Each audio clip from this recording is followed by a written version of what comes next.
Hi, it's time for another verb of the day. Today's verb is pave. Let's take a moment and look at some of the definitions or the ways that we use this verb. The verb pave is used in some very similar ways. You can see from my notes here on the screen, I have two definitions. The first is to cover a section of ground with concrete, asphalt, stones, or bricks. And the second definition is just to lay paving over a particular area. With both of these definitions, you might think of kind of smoothing a particular surface. So we're making it consistent. Many times this has to do with also making something flat. And many times this makes something easier to walk on, bike on, drive on, something of that nature. Now you should know that pave is a regular verb. To make the progressive form of this verb, you need to drop the E because we have a word that ends with vowel consonant E before we add ing. That makes paving. The past tense and participle forms of this verb can be made by just adding D since this verb already ends in an E. Now our base verb, pave, ends in a voiced sound, a V sound, people would say. And because pave ends with a voice sound, our ed ending there is just going to make a D sound. You already heard me say it. I said paved. So notice I'm not adding an extra syllable when I say it. So pave is just one syllable, and our past tense and our participle forms are also just going to be one syllable, paved. Okay. Now there's one phrasal verb you might encounter, and that is to pave over. And generally, when people are using this phrasal verb, they're describing an area of land that is either being covered with roads, with parking lots, perhaps even buildings.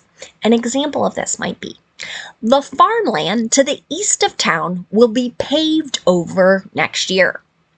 Now, in that sentence, we don't know exactly with what. Could be a road, who knows? Could be another area where a large building is going to be built. Okay, but again, this really goes back to that original definition where we're many times making something kind of flat and smooth. Now let's practice our verb of the day in a couple different verb tenses. Today we'll practice the imperative and the simple past. Let's start with the imperative. We use the imperative to give commands. This is where we're telling a person to either do or not do a particular action. So you'll notice from my notes here, there are no yes or no questions in the imperative, right? These are just really direct statements. And the imperative is unique because there is no stated subject. Right? Many times as we make sentences, you're used to me saying we start with a subject, I, you, we, they, he, she, it, right? Or a name or a thing, right? But here we're not going to do that. So in the affirmative, we're just going to start with the base verb, no special ending, right? And give that command. So an example of maybe a supervisor of some kind talking to an employee, you might say, pave the driveway before the sidewalk. And so maybe they're working on some type of construction project at someone's home. Okay. So many times I have students tell me, oh, Katie, it doesn't feel right to speak to someone in that sort of way.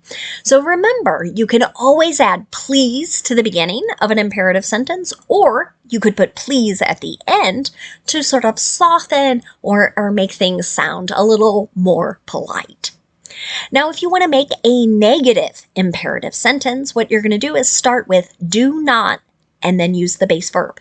Again, there's no stated subject. The subject is the person to whom you're speaking or to whom you're writing. So you might also hear the contraction don't and then the base verb with the imperative. So an example of this might be, don't pave over the flower garden. Right? So here, someone is telling you not to ruin or disrupt the flowers that have been planted in a particular area.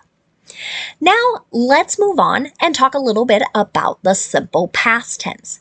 We use this verb tense to talk about an action that was completed at a known point in the past. And the nice thing about making sentences in the simple past is that our structure is going to stay the same no matter what the subject is. So in the affirmative, I'm going to have my subject, and then I'm going to have that verb with the ed ending. An example of this might be, the amusement park paved the walkways 50 feet wide so that there would be enough room for visitors. So here we're talking about a completed action. Maybe this is a new amusement park or a new section to an amusement park, but they're talking about the area essentially that has kind of a sidewalk, a walkway. Now let's talk about making negative sentences in the simple past tense. To do this, again, I start with my subject. I'm going to use did not and then the base verb. You might also hear the contraction didn't. An example of this. Officials didn't pave any roads during the pandemic. Okay, so there we've got a time signal indicating that known point in the past. Finally, if you want to make a yes or no question in the simple past tense, start with did, then put your subject, and then the base verb. I always like to point out to my students, notice how I'm only using that ed form of the verb in the affirmative or the positive sentences. Okay, I'm not adding an ed ending in the negative or my yes or no questions. Let's take a look at my last example. Did the city pave any streets this fall? Okay, here we're asking if that action has been completed. Now let's move on and talk about some words and phrases related to our verb pave. And the first word we're going to talk about today is the noun pavement. Pavement is used to refer to any surface or any area that has been paved. So this could be sidewalks, it could be roads, or again, anything that is covered in concrete, asphalt, bricks, etc. An example of this might be, keep the chalk on the pavement. Okay. I know I've heard sentences similar to this. This is an imperative, another command, right? And it's one that parents sometimes give their children when they're playing with chalk, right? The material that will color. Some people use it to draw pictures or create games for students or for children to play with outside. But many people don't want that chalk applied to the sides of their houses or to other objects. So here they're instructing their child or a group of children, we're not sure here, to keep it on an area that has maybe been covered in asphalt or concrete. Another related word you might encounter is paver. This can have a couple different meanings. One is to refer to something called a paving stone. And I've got a picture down in the bottom right-hand corner of my screen to help us sort of understand what this looks like.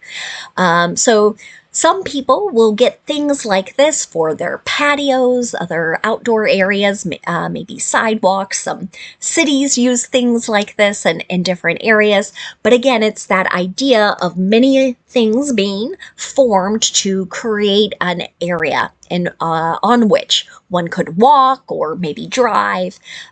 So an example of this might be, how many pavers will we need for this walkway? So again, someone is maybe planning a home renovation project, something they're going to do to maybe improve the look or a particular area outside of their home. And now they're beginning to plan, right? And they're thinking, how many of these objects will we need? Now, a second way the noun paver can be used is to describe a person who lays or who creates pavement, or perhaps sets those paving stones. An example of this might be, pavers will be laying asphalt on the road this week. You might hear announcements like this as people are notified about certain road closures. One last phrase for us to discuss today, and that phrase is to pave the way for. When people use this phrase, they're generally describing a person or maybe a group of people whose work or whose efforts have made progress or development easier for others. I've got an example sentence for us to look at and that I hope will help us understand this. The example is, Sandra Day O'Connor paved the way for many women in law. Now, this name might be new for you, and that's okay. Sandra Day O'Connor was the first woman to serve on the United States Supreme Court. So she unfortunately just recently passed away. She did have a very long life, but when she started to first work as an attorney, it was incredibly hard for her to find a job. But as she made progress, she did work, and eventually, when she earned her seat on the Supreme Court, it created so many other opportunities for women who also wanted to work in the area of law, especially here in the United States. So you'll hear many phrases like that to describe people who were the first, or maybe among the first groups of people to do something in a particular area. Thank you so much for watching today's video. I hope you have a great day.